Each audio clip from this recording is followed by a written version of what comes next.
नमस्कार मेरे प्यारे पढ़ाकू, स्वागत है आपका द पढ़ाकू पर। मेरा नाम है बबीता अहीर और आज हम देखने वाले हैं सभी एग्जाम के लिए अति महत्वपूर्ण जीके के अंतर्गत बौद्ध संगीतियाँ या बौद्ध सभाएं। देखिए, बौद्ध संगीतियाँ या बौद्ध सभाएं ये टॉपिक जितना ज़्यादा इम्पोर्टेंट है, इसे याद करना उतना ही कठिन होता है। पर अगर आप इस वीडियो को पूरा देख लेते हैं तो बौद्ध संगीतियाँ या बौद्ध सभाएं हमेशा के लिए आपके दिमाग में फिट हो जाएंगी। साथ ही साथ और भी इम्पोर्टेंट पॉइंट्स भी आपको आज याद हो जाएंगे। तो चलिए शुरू करते हैं बौद्ध संगीतियाँ या बौद्ध सभाएं। देखिए, ये महात्मा बुद्ध हैं। इनके मृत्यु यानी महापरिनिर्वाण के बाद इनके शिष्यों द्वारा जो है बौद्ध संगीत या बौद्ध सभाओं का आयोजन किया जाता है। तो चलिए एक एक करके पॉइंट्स को समझते हैं। महात्मा बुद्ध की मृत्यु की घटना को महापरिनिर्वाण कहते हैं। कब होती है? 483 ईसा पूर्व में कुशीनगर उत्तर प्रदेश में महात्मा बुद्ध की मृत्यु होती है। और इनका जन्म कब होता है? तो 563 ईसा पूर्व में लुम्बिनी कपिलवस्तु में इनका जन्म होता है। पुरानी वीडियो में हम ये सब पढ़ चुके हैं। तो चलिए, महात्मा बुद्ध ने किसी को भी अपना उत्तराधिकारी नियुक्त नहीं किया। तो उनकी मृत्यु के पश्चात जो उनकी शिक्षाओं और उनके उपदेशों का संग्रह करने के लिए उनके जो शिष्य थे उन्होंने बौद्ध सभा का आयोजन किया। तो जाहिर सी बात है, 483 ईसा पूर्व में जब बुद्ध की मृत्यु होती है तो उसी समय पहली बौद्ध संगीति का आयोजन किया जाएगा, क्योंकि उसके बाद उनके उपदेश और जो है उनके सिद्धांत या जो भी शिक्षाएं हैं लंबे समय तक कौन याद रखेगा, क्योंकि उन्होंने मौखिक ही सबको बताई थी अपनी शिक्षाएं। तो उस समय जो उनके शिष्य थे तो उनको सारी बातें याद थी। ठीक है, बौद्ध संगीतियों पर चलने से पहले थोड़ा सा साहित्य को रिवाइज कर लेते हैं। बौद्ध साहित्य क्या है? तो बौद्ध साहित्य को त्रिपिटक कहा जाता है। त्रिपिटक यानी 3 पिटक हैं। पिटक का अर्थ वैसे टोकरी होता है। ठीक है, तो बौद्ध साहित्य क्या है? त्रिपिटक पाली भाषा में ये लिखे गए हैं। तो जाहिर सी बात है कि महात्मा बुद्ध ने अपने उपदेश किस भाषा में दिए थे? पाली भाषा में। और महावीर जैन ने किस में दिए थे? प्राकृत भाषा में। महात्मा बुद्ध की शिक्षाओं का संकलन किया गया है इन पिटकों में। पहला पिटक क्या है? विनय पिटक है। इसमें संघ के नियम कानून, जो बौद्ध संघ है उसके नियम कानून दिए गए हैं विनय पिटक में। दूसरा सबसे इम्पोर्टेंट पिटक है सुत्त पिटक। इसमें महात्मा बुद्ध के उपदेश, उनकी शिक्षाएं, उनके सिद्धांतों को दिया गया है। इन दोनों पिटकों का जो संकलन पहली बौद्ध संगीति में किया जाता है। पहली बौद्ध संगीति 483 ईसा पूर्व में होगी, आगे अपन लोग देखेंगे अभी। तीसरा क्या है? अभिधम्म पिटक। अभिधम्म पिटक का संकलन तीसरे नंबर पर अभिधम्म पिटक है, इसलिए तीसरी बौद्ध संगीति में ही इसका संकलन किया जाता है। इसमें क्या है? बुद्ध का दर्शन है।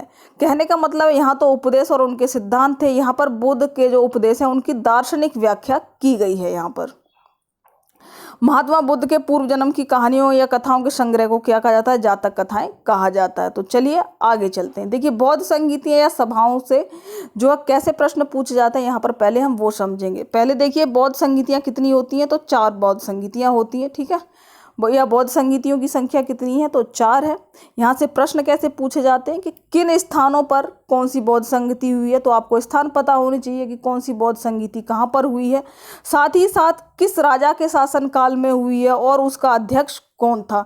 सन भी पूछ लिया जाता है, वो भी आपको इजीली याद हो ही जाएंगे। ठीक है, तो किन स्थानों पर हुई, किस राजा के शासनकाल में हुई, कौन अध्यक्ष है, ये 3 चीज़ें बहुत ज़्यादा इंपॉर्टेंट है बौद्ध संगीतियों में। अब शुरू करते हैं। यहाँ पर एक साथ देख लीजिए। सबसे पहले पहली बौद्ध संगीति, दूसरी, तीसरी और चौथी बौद्ध संगीति कहाँ पर होती है? स्थान राजगृह या राजगिरी, ये कहाँ पर है? बिहार में। वैशाली भी बिहार में, पाटलिपुत्र ये भी बिहार में। और चौथी कहाँ होती है? कश्मीर में होती है।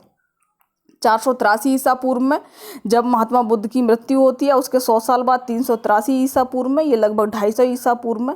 इन डेट्स में थोड़ा अंतर है, पर आपको मोस्टली पहली और दूसरी ही पूछी जाती हैं जो सन है। अध्यक्ष कौन है? महाकश्यप, सुबुकामी, मोगलीपुत्र और वसुमित्र चौथी बौद्ध संगीति के ये अध्यक्ष हैं। शासनकाल किस किस का था? पहला अजातशत्रु, दूसरा कालाशोक, तीसरा अशोक और चौथी बौद्ध संगीति कनिष्क के शासनकाल में होती है। चौथी बौद्ध संगीति में देखिए, अध्यक्ष के साथ साथ उपाध्यक्ष भी थे। अध्यक्ष कौन है इसमें? वसुमित्र। और उपाध्यक्ष कौन है? अश्वघोष। अब इनको याद करते हैं। चलिए, सबसे पहले हम स्थानों को याद करने की ट्रिक बनाते हैं। देखिए, हम ऐसे ही याद करेंगे, जैसे कहने का मतलब है ऊपर से नीचे की तरफ। ठीक है, पहले हम स्थान याद करेंगे, फिर क्या याद कर लेंगे? शासक याद कर लेंगे, लास्ट में अध्यक्ष याद कर लेंगे, सन आपको याद हो जाएंगी। तो देखिए, स्थानों को याद करने की ट्रिक क्या है? राजा ने वैशाली को पटाया कुंडल वन में। राजा ने वैशाली को पटाया कुंडल वन में। अब कई लोग कहते हैं कि भैया कई बार हमें अगर गलत याद रह जाए कि राजा ने पटाया वैशाली को, यानी पटाया पहले आ जाए तो तो ध्यान रखिए, पटाने के लिए पहले वैशाली जरूरी है, ठीक है। तो पहले वैशाली आएगी, पटाना तो बाद की बात है, ठीक है। तो राजा ने वैशाली को पटाया कुंडलवन में, ठीक है। तो पटाने की घटना बाद में होगी, पहले वैशाली का होना जरूरी है। तो राजा ने वैशाली को पटाया कुंडलवन में। फिर पूछा भैया कैसे पटाया, को एकाएक पटा लिया भैया, अका अक, ठीक है। अका अक, जैसे हम बोलते हैं ना एकाएक, अचानक से कोई घटना हो गई, तो यहाँ पर क्या है अका अक, कैसे पटाया अका अक। तो ये हो गई शासकों की ट्रिक। शासकों की ट्रिक ये है अका अक, और स्थान की ट्रिक क्या है, राजा ने पटाया वैशाली को पटाया कुंडलवन में। अब देखिए यहाँ पर राजा ने यानी राजगीर या राजगृह, ठीक है। यहाँ सप्तपर्णी गुफा में होती है, यहाँ पर नहीं लिखा हुआ है हमने सप्तपर्णी गुफा कहाँ पर है, राजगृह या राजगीर में पूछा गया प्रश्न ने वैशाली को, वैशाली। अब देखिए कई बार अगर वैशाली कन्फ्यूजन करे तो ध्यान रखिए कि हर एक बंदे के पास वैशाली में से साली निकाल लेते हैं, कम से कम 2 सालियाँ होनी चाहिए। तो सालियाँ कितनी होनी चाहिए, कम से कम 2 होनी चाहिए। तो वैशाली सेकंड नंबर पर आ जाता है। पटाया पाटलिपुत्र, कुंडलवन, कुंडलवन कश्मीर में होती है। चौथी बौद्ध संगीति, ये तीनों की तीनों कहाँ पर हैं, जो है बिहार के अंतर्गत आते हैं ये तीनों स्थान। तो राजा ने यानी राजगृह वैशाली को पटाया पाटलिपुत्र कुंडलवन में, या वैशाली से याद रखना है तो सालियाँ कितनी होनी चाहिए, 2, तो 2 नंबर पे है जो वैशाली, या दूसरी बौद्ध संगीति कहाँ होती है, वैशाली में। अकाक, अब इसको देख लीजिए, अका अक कैसे पटाया अकाक। तो क्या हो गया ये, अ से अजात शत्रु, क से कालाशोक, अ से अशोक और क से कनिष्क। तो अका अक याद रखिएगा, अका अक, बस इतना याद रखिए, राजा आपको याद हो जाएंगे। अजातशत्रु, कालाशोक, अशोक और कनिष्क, ये क्या है, जो है शासक हैं। तो राजा ने वैशाली को पटाया कुंडलवन में, अकाक, ये हो गई ट्रिक। अब आ जाते हैं अध्यक्षों को याद करने की। अध्यक्ष क्या होते हैं, मॉनिटर होते हैं एक तरीके से। जैसे क्लास में कोई किसी को टीचर मॉनिटर बना देता है, वैसे ही अध्यक्ष। जैसे कि लोकसभा राज्यसभा में क्या होते हैं, अध्यक्ष होता है, और राज्यसभा में क्या होता है, सभापति होता है, ठीक है। तो मॉनिटर होता है एक तरीके से, कौन कब बोलेगा ये बताता है। तो अध्यक्ष कौन है, महाकश्यप। पहली बौद्ध संगीति के अध्यक्ष कौन है, महाकश्यप। तो ट्रिक क्या है कि भैया पहली बार बौद्ध संगीति करने जा रहे हैं तो किसी महान आदमी से जो है अध्यक्षता करवानी चाहिए। तो अध्यक्षता के लिए कौन चुना जाएगा, पहली बार में महान आदमी। तो महाकश्यप पहली बौद्ध संगीति के अध्यक्ष है। तो दूसरे में कौन है, सुबुकामी। तो हमने कहा कि भैया महान आदमी तो देख लिया, ये काम धाम ठीक से कर नहीं पाता है, हमें ऐसा आदमी चाहिए जो सब काम कर सके, ठीक है। तो सुबुकामी दूसरे नंबर के, कितने लोगों का, यानी 2 लोगों का काम अकेला ही कर ले, सब काम कर पाए। तो ट्रिक क्या है, जो सब काम कर पाए, 2 लोगों जितना काम कर पाए एक तरीके से। तो सबकामी कितने नंबर पे हैं, 2 नंबर पे हैं। सुबुकामी सेकंड नंबर की बौद्ध संगीति के अध्यक्ष हैं। सब काम कर पाए कितने लोगों के बराबर, 2 लोगों के बराबर, ठीक है। तो सुबुकामी सेकंड नंबर के अध्यक्ष हो गए। मोगली पुत्र तिस, अब देखिए मोगली पुत्र तिस, इसमें पहले तिस आ रहा है, तिस यानी तीसरे नंबर के कौन है, मोगली पुत्र तिस, तीसरे नंबर के अध्यक्ष हैं बौद्ध संगीतियों के। चौथे नंबर पर कौन है, वसुमित्र। अब देखिए चौथी बौद्ध संगीति अंतिम बौद्ध संगीति है, तो याद करने की ट्रिक क्या है कि भैया लास्ट में क्या करा, लास्ट संगीति है, अपने किसी मित्र को अध्यक्ष बना देते हैं। लास्ट यानी चौथी संगीति में किसी अपने मित्र को अध्यक्ष बनाएंगे। तो वसुमित्र क्या है, चौथी बौद्ध संगीति के जो है अध्यक्ष हैं। तो महान आदमी पहली बौद्ध संगीति सब काम कर पाए, यानी 2 लोगों के बराबर काम कर पाए। सुबुकामी दूसरी बौद्ध संगीति के अध्यक्ष। मोगली पुत्र तिस, यानी इसमें तिस आ रहा है तो तीसरे नंबर पर आ गए ये, ठीक है। वसुमित्र यानी लास्ट में अपने मित्र को अध्यक्ष बना देते हैं, तो वसुमित्र चौथी बौद्ध संगीति के अध्यक्ष हैं। उसके बाद चौथी बौद्ध संगीति में उपाध्यक्ष भी थे, जिनका नाम क्या है, अश्वघोष, ठीक है। तो अश्वघोष तीसरी बौद्ध संगीति के जो है उपाध्यक्ष हैं। अश्वघोष की कल हमने आपको एक रचना बताई थी, उसको कमेंट में जरूर बताइएगा, ठीक है। अब आ जाइए एक साथ देख लेते हैं। प्रथम बौद्ध संगीति कहाँ होती है, सप्तपर्णी यानी राजगृह या राजगीर में होती है, ठीक है। तो राजा ने वैशाली को पटाया कुंडलवन में, ठीक है। तो पाटलिपुत्र कुंडलवन कश्मीर में है। 483 ईसा पूर्व पर जब बुद्ध की मृत्यु होती है पहली बौद्ध संगीति, उसके 100 साल बाद 383 ईसा पूर्व में दूसरी और 250 ईसा पूर्व में लगभग तीसरी बौद्ध संगीति होती है। और 72 ईस्वी ये अलग अलग दिया हुआ है, तो इसको जो है कंफ्यूज नहीं होना है, इसको छोड़ दीजिए, है ना। शासनकाल किसका है, तो शासक के लिए हमने ट्रिक बताई थी अका अक, ठीक है। अजातशत्रु, क से कालाशोक, अ से अशोक और क से कनिष्क। अध्यक्ष कौन है, पहली में महान आदमी, दूसरे में सब काम कर सके, तीसरे में तिस हो गए और चौथे में मित्र हो गया, वसुमित्र। पहली बौद्ध संगीति में क्या काम किया गया था? सुत्त पिटक और विनय पिटक, इनकी जो है संकलन किया गया है, इनकी रचना की गई थी पहली बौद्ध संगीति में। तीसरी बौद्ध संगीति में अभिधम्म पिटक की, ठीक है, अभिधम्म पिटक तीसरे नंबर का पिटक है, इसलिए तीसरी बौद्ध संगीति में इसकी जो है रचना की जाती है। चौथी बौद्ध संगीति में क्या होता है कि जो बौद्ध धर्म है उसका विभाजन हो जाता है दो शाखाओं में, हीनयान और महायान। तो प्रश्न पूछा जाता है कि बौद्ध धर्म का विभाजन कब हुआ था? तो कुंडलवन कश्मीर में जब चौथी बौद्ध संगीति होती है उस समय बौद्ध धर्म का विभाजन हो जाता है। क से कुंडलवन, क से कनिष्क, ऐसे भी आप लोग याद कर सकते हैं। अब देखिए चौथी बौद्ध संगीति में बौद्ध धर्म का विभाजन हो जाता है, दो शाखाओं में हो जाता है, हीनयान और महायान। हीनयान दरअसल बौद्ध धर्म से चिपके रहना चाहते हैं, यानी वो बिल्कुल भी महात्मा बुद्ध की चीज़ों में परिवर्तन नहीं करना चाहते, यानी ये महात्मा बुद्ध को एक जो है मानव ही मानते हैं, पर ये उनकी पूजा के लिए यानी देवता घोषित कर देते हैं, ठीक है। तो महायान परिवर्तन के जो समर्थक होते हैं, हीनयान परिवर्तन के समर्थक नहीं होते। तो हीनयान और महायान किससे संबंधित हैं? बौद्ध धर्म से संबंधित है। बौद्ध धर्म की दो शाखाएं हैं। चौथी बौद्ध संगीति में बौद्ध धर्म का विभाजन हो जाता है। हीनयान से संबंधित एक फैक्ट याद रखिए कि कार्ले का विशाल चैत्र जो कि महाराष्ट्र में है, आपको अजंता एलोरा वाली गुफाओं में मैंने दिखाया भी है, तो वो किस धर्म से संबंधित है या बौद्ध की किस शाखा से संबंधित है? तो वो हीनयान शाखा से संबंधित है। ये कार्ले का विशाल चैत्य, चैत्य का मतलब क्या होता है? पूजा गृह, आपको बताया जा चुका है, ठीक है। तो चलिए अब हीनयान से संबंधित महायान से संबंधित कुछ चीजें देख लेते हैं। शून्यवाद या माध्यमिक संप्रदाय के जनक कौन है? तो ये नागार्जुन है। ये किस शाखा से संबंधित है? तो महायान शाखा से संबंधित है। नागार्जुन को क्या कहा जाता है? भारत का मार्टिन लूथर किंग कहा जाता है। भारत का आइंस्टीन भी किसको कहा जाता है? नागार्जुन को। नागार्जुन एक बौद्ध भिक्षु हैं। भारत के बौद्ध भिक्षु जिन्हें चीन भेजा गया था, तो ये भी कौन है? नागार्जुन है, ठीक है। तो ये नागार्जुन से संबंधित चीजें हो गई। महायान से संबंधित एक और चीज है कि वज्रयान शाखा, कई बार पूछा जाता है किस धर्म से संबंधित है? बौद्ध धर्म की महायान शाखा से संबंधित है वज्रयान, ठीक है।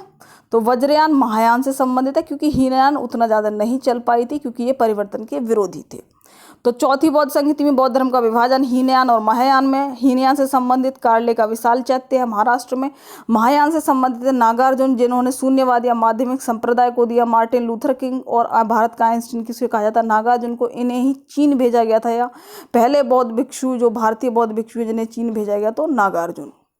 यहाँ पर एक और प्रश्न, बौद्ध धर्म को विदेशों में फैलाने का श्रेय किसको जाता है? तो बौद्ध धर्म को विदेशों में फैलाने का श्रेय किसको जाता है? तो सम्राट अशोक को जाता है। उन्होंने सबसे पहले श्रीलंका में अपनी पुत्री संघमित्रा और पुत्र महेंद्र को भेजा था, ठीक है।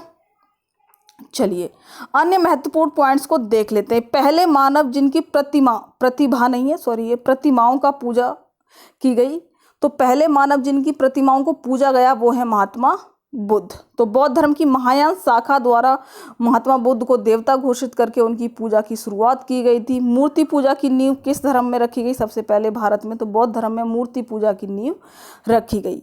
भूमि स्पर्श मुद्रा की सारनाथ में जो महात्मा बुद्ध की मूर्ति है वो किस काल से संबंधित है? याद रखिएगा, प्रश्न पूछा जाता है। तो भूमि स्पर्श मुद्रा है, मान लीजिए भूमि पर बैठकर ही हमें गुप्त बातें करनी चाहिए, तो गुप्त बातें कहाँ? भूमि पर बैठकर, ठीक है। तो भूमि स्पर्श मुद्रा की जो मूर्ति है वो किस काल से संबंधित है? गुप्त काल से। बुद्ध की खड़ी प्रतिमा, तो इसमें अड़ी आ रहा है, ऐसे ही कुषाण काल से संबंधित, तो यहाँ पर भी अड़ा आ रहा है, ठीक है। तो इस तरीके से कर सकते हैं, खड़ी अड़ा अड़ा, ऐसे करके ट्रिक बना सकते हैं। और गुप्त बातें भूमि पर बैठ के करनी चाहिए। भूमि स्पर्श मुद्रा की जो मूर्तियां हैं वो गुप्त काल से संबंधित है। तो चलिए यहाँ पर देख लीजिए, ये खड़ी मूर्ति है। खड़ी किस काल से संबंधित है? कुषाण काल से संबंधित है। ये भूमि स्पर्श मुद्रा की जो मूर्ति है भगवान बुद्ध की, तो ये गुप्त काल से संबंधित है।